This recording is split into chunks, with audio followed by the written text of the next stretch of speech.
Olá, nono ano. Aqui é o professor Humberto Júnior e vamos à nossa aula de física de hoje, né? A aula de hoje ela é uma continuação do que vimos na aula anterior. Na aula anterior falamos um pouquinho sobre os planetas, falamos um pouco sobre o sistema solar, algumas características, a importância das constelações para os povos antigos e também para os atuais, né? E ele é uma continuação. Lembrando, né? Presta bastante atenção, o assunto não é difícil. Já tivemos assuntos bem mais difíceis do que esse, né? A notação científica, movimento retilíneo uniforme, então com cálculo. Então aqui não vai envolver cálculo, é bem tranquilo. É um assunto que vocês já viram até uma introdução no sexto ano, né? Que fala sobre o sistema solar, planetas, cometas.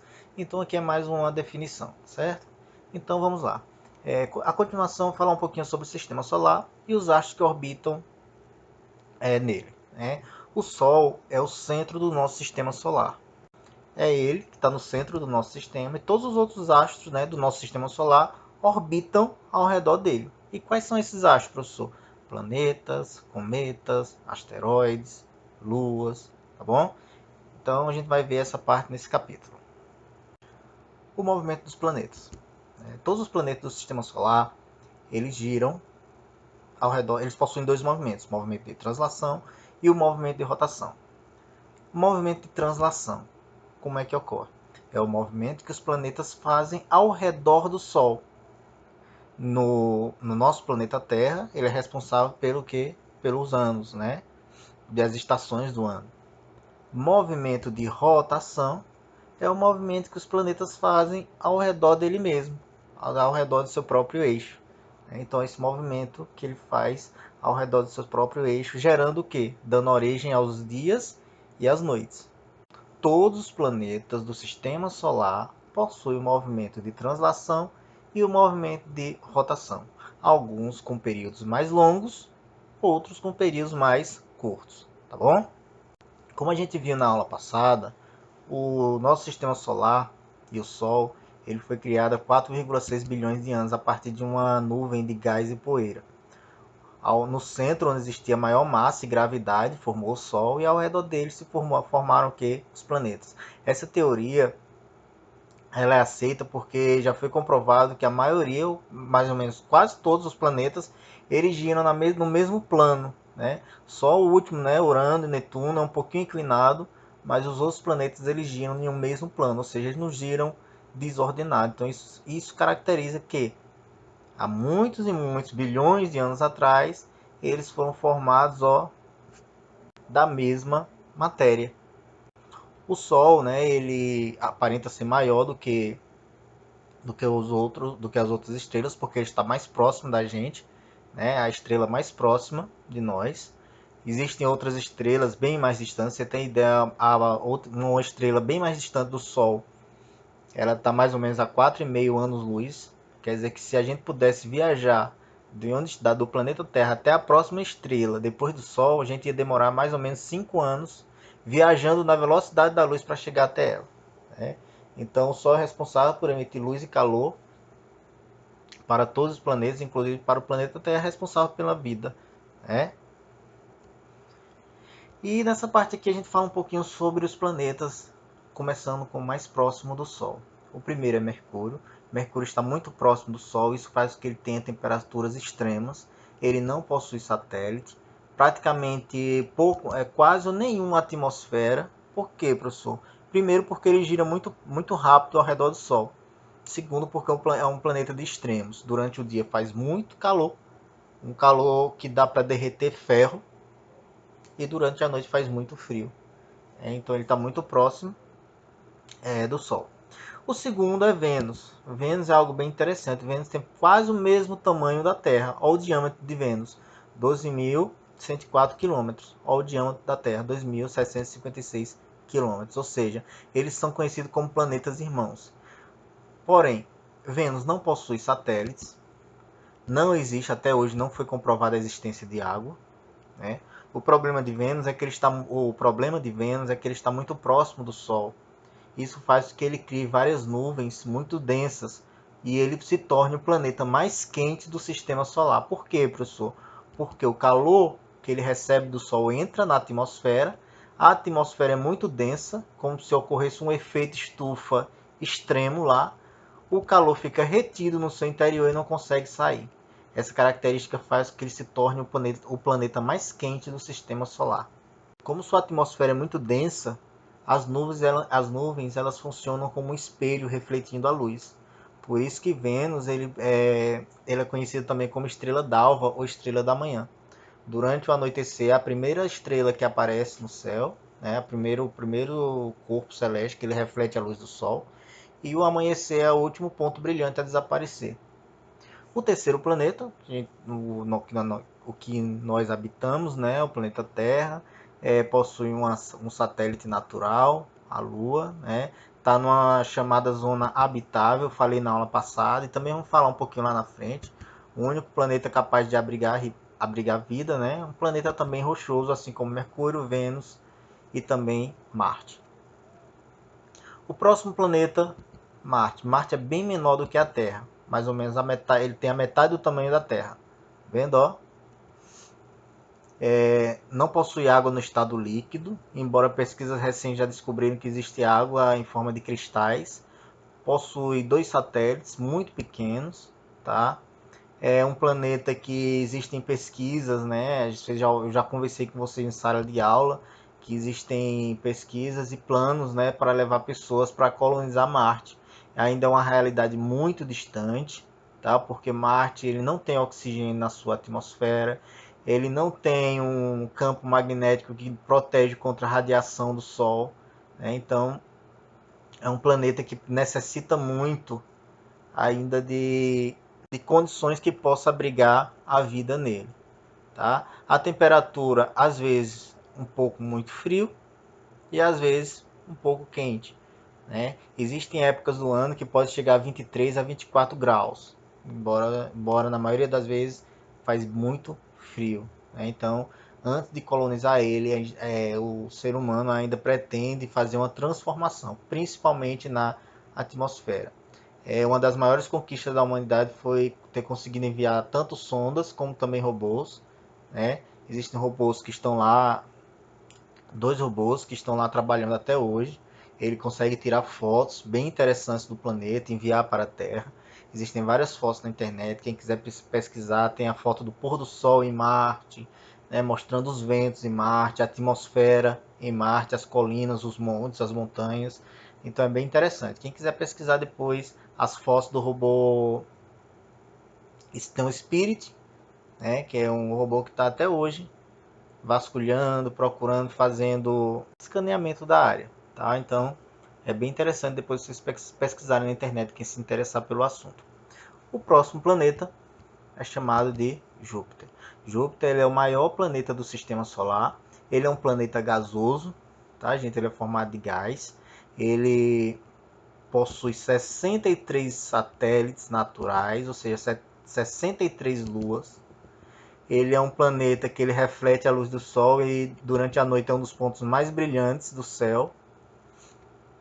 Ele próprio já é um mini sistema planetário, porque ao redor dele possui 63 luas. Inclusive, algumas luas elas podem conter água no estado líquido. E alguma dessas luas aqui já foi possível observar que elas possuem vulcões que entram em erupção e pode ser fotografado, né, por grandes telescópios. O próximo planeta é Saturno. Saturno é o planeta mais conhecido pelos anéis, formado de gelo, rocha e poeira. Acredita-se que esses anéis foram formados por luas que se desintegrou na atmosfera. Tá? Esses anéis de Saturno eles podem ser visíveis com grandes telescópios. Ele também é um planeta gasoso, um pouco menor do que Júpiter. Os outros 2 planetas é Urano e Netuno, muitos formados de gás, são formados por gases, né, estão bastante distantes do Sol. Tem Urano tem um diâmetro de 51.108 km, já Netuno 49.538, um pouquinho menor, tá, gente? Urano possui 27 satélites, Netuno possui 13 satélites. Então são planetas que só podem ser observados com um telescópio bem potente. E a gente não pode deixar de falar de Plutão, né? Plutão era um planeta, né? Há muito tempo foi considerado um planeta, tanto é que se vocês pegarem alguns livros de ciência e biologia antigos, vai estar lá mostrando, né, que Plutão é um planeta. Porém, depois de muito tempo, observou-se a necessidade de criar uma nova categoria dos chamados planetas anões. Um planeta anão é um planeta que não possui uma órbita própria. Muitas vezes Plutão ele passa pela órbita de Netuno, tá? Então ele não tem uma órbita própria. Ele tem uma lua que é quase do mesmo tamanho dele, que é chamada Caronte, desculpa. Plutão é o menor do que a Lua, então ele é muito pequeno. Não se tinham imagens nítidas de Plutão até quando a sonda chamada New Horizons ela partiu daqui do planeta, ela foi lançada daqui do planeta em 2005. Ela chegou mais ou menos em 2017 em Plutão. 2006 ela foi lançada e ela demorou quase 10 anos para chegar em Plutão. Então Plutão é muito longe, é muito distante. Tanto é que uma das fotos que foi tirada de lá, da sonda New Horizons, ela que chegou em 2017, ela fotografou uma imagem de como se tivesse Plutão olhando para o Sol. Então o Sol em Plutão é como se fosse uma estrela que a gente pode ver à noite, de tão distante que ele é. Né? Então Plutão foi classificado como planeta anão, assim como vários outros planetas do Sistema Solar, como tem Ceres, que está no cinturão entre Marte e Júpiter. Então tem alguns cientistas que querem tirar ele de planeta anão, querem colocar ele como uma categoria de planeta novamente, mas ainda não se entrou em consenso. Então é bem interessante, depois quem quiser pesquisar, tem a sonda New Horizons, né? Ela passou por vários planetas, ela passou 9 anos, demorou quase 10 anos para sair da Terra até chegar em Plutão, e hoje é um dos poucos aparelhos fabricados pelo homem que conseguiu tá saindo, né, em direção a fora do sistema solar, né, para o exterior do sistema solar. Bem interessante. Fala um pouquinho sobre os outros corpos, né, além das luas e dos planetas do nosso próprio Sol. Né? Os asteroides, eles são grandes rochas, né, com formato irregular, eles não são redondos. Né? Eles também tiveram origem no início do sistema solar. Tá? São grandes rochas que viajam por todo o sistema. Ele não tem uma órbita própria. Os cometas já possuem uma órbita um pouco mais alongada do que os outros planetas. Ele é formado por rocha, gás e poeira. Muitos possuem água. Quando o cometa se aproxima do Sol, ele forma uma cauda brilhante que muitos desses cometas podem ser visíveis a partir até do nosso planeta Terra. Tá? Tem muitos cometas muito famosos, né? Depois quem quiser pesquisar, eu sempre gostei dessa parte, tá, gente? De cometas. Então quem quiser pesquisar, tem muitos cometas, tem fotos, tem vídeos. Tem um cometa Halley, tem um cometa Hale-Bopp, tem um cometa chamado Pan-STARRS, tem um cometa McNaught, eu acho que é assim, né? Que ele foi um dos cometas mais visíveis em 2007.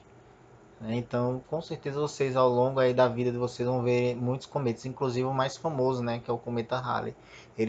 Muitos deles têm uma órbita muito longa, né? Então eles demoram vários e vários anos.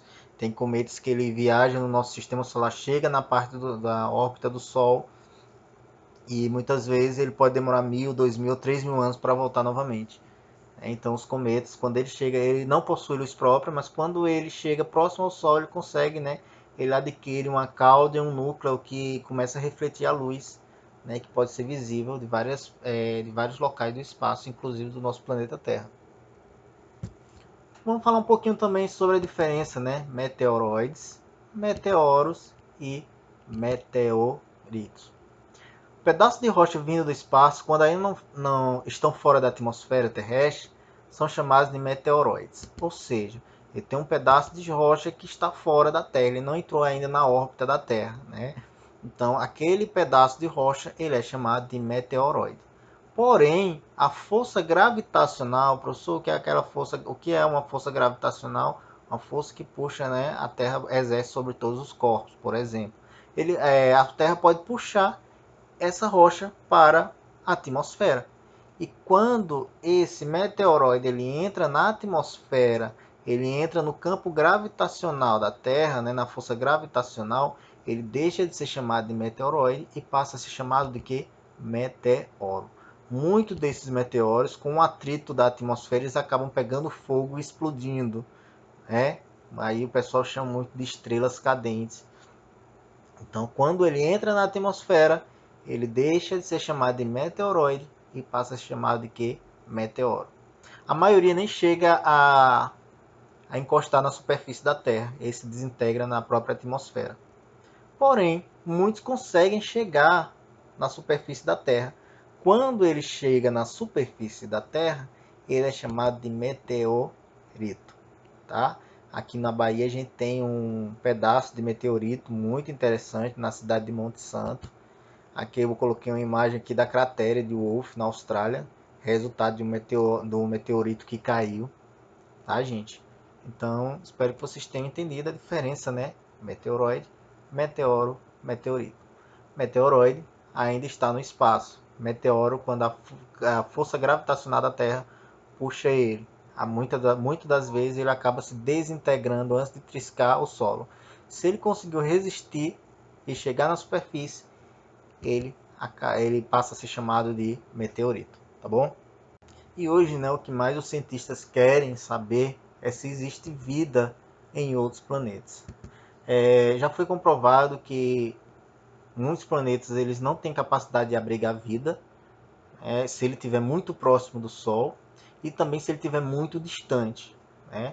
Um dos requisitos mais básicos para caracterizar se um planeta tem vida, pode ter vida ou já teve vida, é a presença de água. Então você pode ver que quando uma sonda ela é mandada para o espaço, a primeira coisa que eles querem saber é se teve água, se tem ou se já teve água.